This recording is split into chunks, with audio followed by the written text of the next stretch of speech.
खुलुमबाय स्टुडियाव दं आं उदांस्रि मोसाहारि। बेंटल दहलाफारा आरो सुदेमफारा गामिया सानसेनि हाबाफारिजों रंजालि बैसागु फोरबो फालिदों।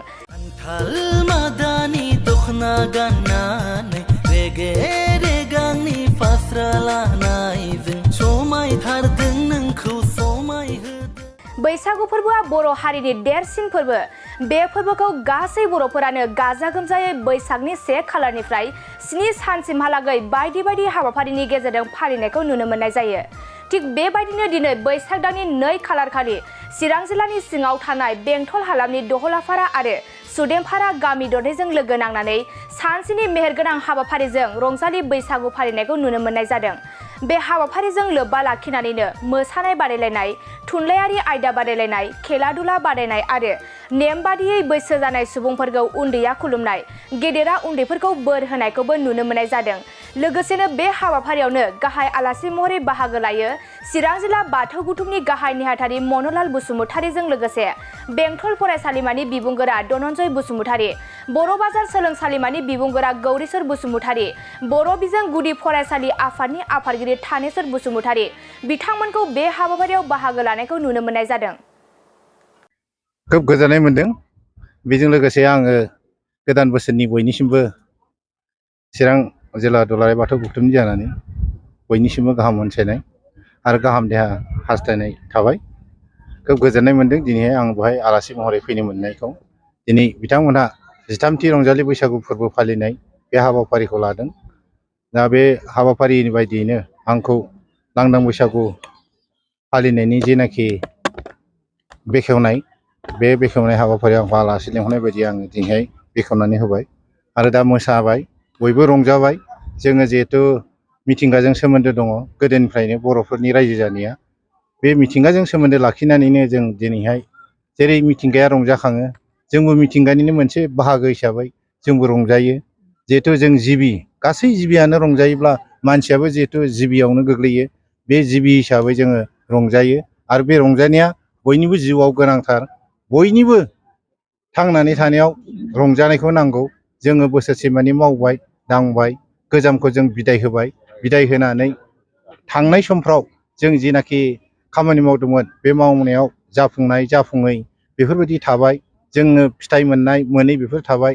जों दिनैहाय गोदान बोसोरखौ बरायनानै गोदान बोसोराव जाहाथे जोंनि मावनाय दांनाय, साननाय हनाय दाजाबथाय आखुथाइजों जों जाहाथे मोजाङै मोजां थांनानै थानो हायो।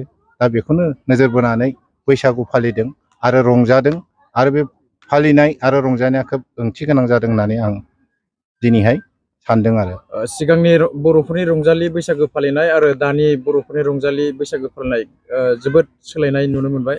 नाथाय दासिमावबो गोबां गामिफोर दङ माने गोदोनिखौनो लानानै माने दानि बोथोरजों खाब जायै मोनसे बैसागु फालिनाय जों नुनो मोनबाय थायो। दा बे बेलायाव नोंथाङा मा बुंगोन? गोदोनि फालिनाय आरो दानि फालिनाय बेहाय सोलाय सोल' जादों एसे, आरो सोलाय सोल' जानांगौनिबो बाथ्रा दङ। मानोना मुलुगा बिराद गोजौ फारसे थांबाय, जौगासारबाय। जौगासारनायनि गेजेराव दिनैहाय जोङो गोदोनि बायदि दौ दामब्लायै जोङो बैसागु फालिबाय थायोबा बोरै जानो। जेनेबा हमनानै ला, गोदोनिया 7 दिनाव लोङै जायैजोंनो हगार हरनाय जायोमोन। मोनसे मोजां साननाय, मोजां सिन्थाधाराजों खामानि मावनाया बे 7 दिनाव जायामोन। दा दिनैहाय जोङो मोनसे जौस्राङाव लाबोनाय लोगो लोगो जों कम्पिटिसनबो होबाय। जोंनि गेजेराव रंजानाया सोरना साबसिन बेखौबो जों सायख'नो खाबु मोनबाय। बे रंजालि बैसागु फालिनायनि गेजेरजों जेनेबा गेलेनाय आयदाफोरबो लाफायो। बे गेलेनाय आयदायाव लाफानायनि गेजेरजों सोरहा बेसेबां रोंगौथि दङ, सोरहा थाखोमानाय गुन दङ, बे गुनखौ जोङो नैबे बैसाग बोथोराव नुनो मोनो आरो। दा आं आसा थिदों गोदोनि थारखौबो नागारनानै जाया, ट्रेडिसनखौ जों नागारनो नाङा, गुबैखौ।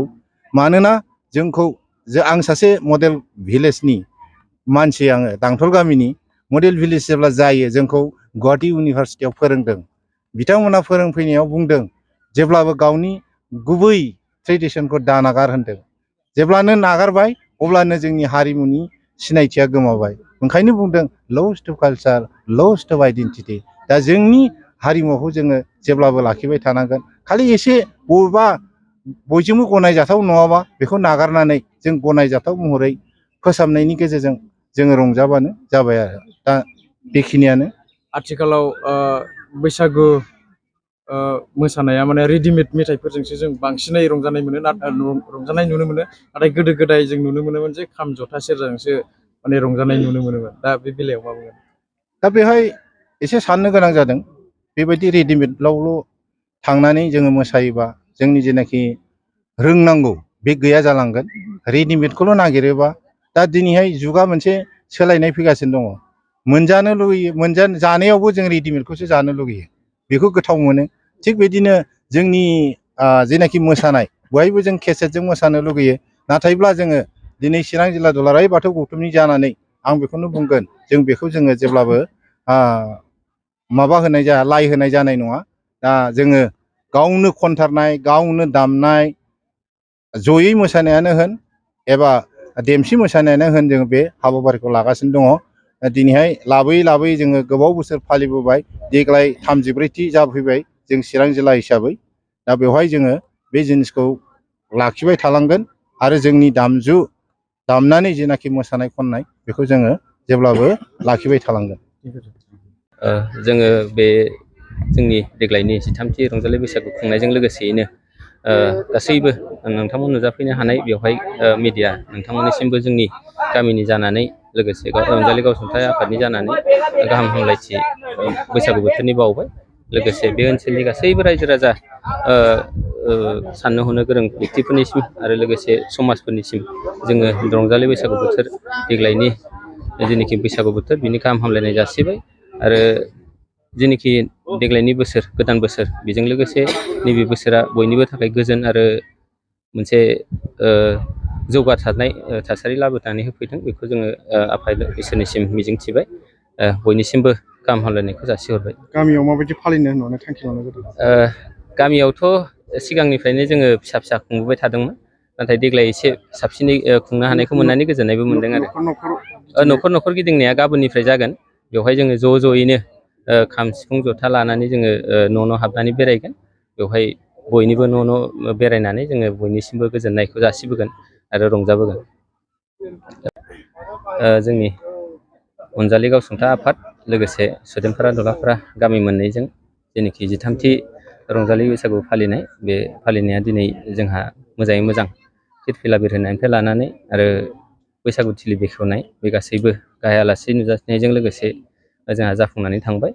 जोङो सिगांनि समनिफ्रायनो बे हाबाफारिखौ लाबोबाय थानाय जादों। सिगांफ्राव जोङो फिसा फिसौ खुंबोनाय जायोमोन, नाथाय देग्लाय एसे साबसिनै जोङो खुंनो होननानै थागथियारि खालामनायजों लोगोसे जोंहा दिनै बे खुंनाय हाबाफारिया मोनसे मेहेरगोनां हाबाफारि जाबाय होननानैबो जों बुंनो हागोन। दिनै खारन जेनोखि खुंजेननाय हाबाफारि आरो बेखेवजेननायावनो मोजां जादोंब्ला उननि हाबाफारिफ्राबो मोजाङै मोजांनो जालांगोन, आं बेखौ मिजिंथिदों। मा मा आयदा लानानै खुंनाय जादों? आयदाफ्रा जोंहा बिदिनो बैसागु रंजानाय बे मोनसे आयदा। गिबियावनो बेवहाय जोङो बादायलायनाय होआसै, जोङो खालि रंजानाय।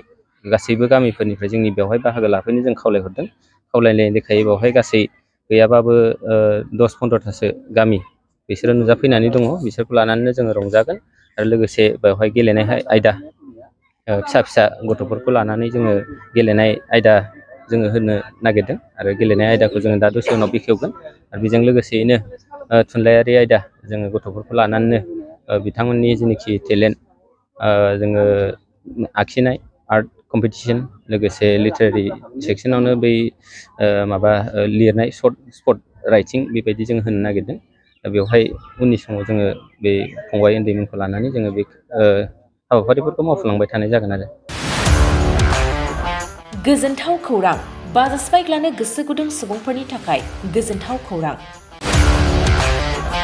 क'क्राझार सहराव थानाय दावहारु अट' एजेन्सिया 27 मार्चनिफ्राय 30 एप्रिलसिम बिहु एन्ड ईद धामाका अफार आरो एक्सचेन्ज मेलानि गोबां खाबुफोर होगासिनो दं।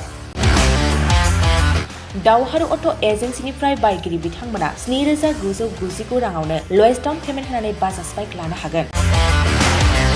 दावहारु अट' एजेन्सि श'रुमजों लोगोसे कारिगाव फेस्टिभ आउटलेट आरो दतमा फेस्टिभ आउटलेट आरो भटगाव फेस्टिभ आउटलेट ब्रान्च श'रुमाव होबाय थानाय बिहु एन्ड ईद धामाका अफार आरो एक्सचेन्ज मेलायाव फैनानै नोंथांनि लुबैनाय बाजाजनि बाइकखौ लांफैनो हागोन।